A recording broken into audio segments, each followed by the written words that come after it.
Hello সবাইকে।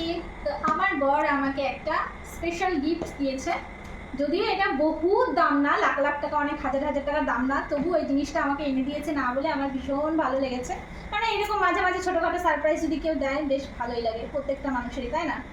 তো চলো দেখায় কি এনেছে আমার বর আমার জন্য। তো ছবিটা হয়তো দেখেই নিয়েছে, এই দেখো একটা হেয়ার ড্রায়ার এনেছে।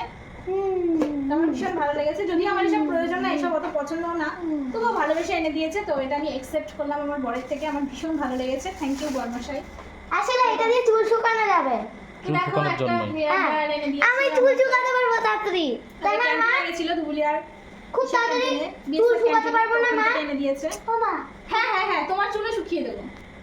তো একটা হেয়ার ড্রায়ার এনেছে, ও অনেকদিন আগে বলেছিল এগুলো তোমাকে দেবো, কিন্তু আমি বারণ করেছি, তবুও দেখা গেল আজকে এনেছে, আমার ভীষণ ভালো লাগলো। তো এই হেয়ার ড্রায়ারটা দিয়ে আমি এরকম করে চুল শুকাবো। আমি চুল শুকাবো। আর আরো দুটো কি কিনে দেবে বলেছে, কিন্তু এখন বলছে না কি কিনে দেবে। তো যা কিনে দিলে তোমাদেরকে দেখাবো, ঠিক আছে? আর একটা কি এনেছে দেখো, এটাও আমাকে না বলেই এনেছে, মুখে বাঁকার। তো এই দুটো আমাকে গিফট দিয়েছে আমার বর আজকে, খুব ভালো লেগেছে। থ্যাংক ইউ, এইভাবে গিফট দিতে রাখো আর বউকে খুশ করতে রাখো। চলো টাটা, গুড নাইট, ঘুমাবো এখন।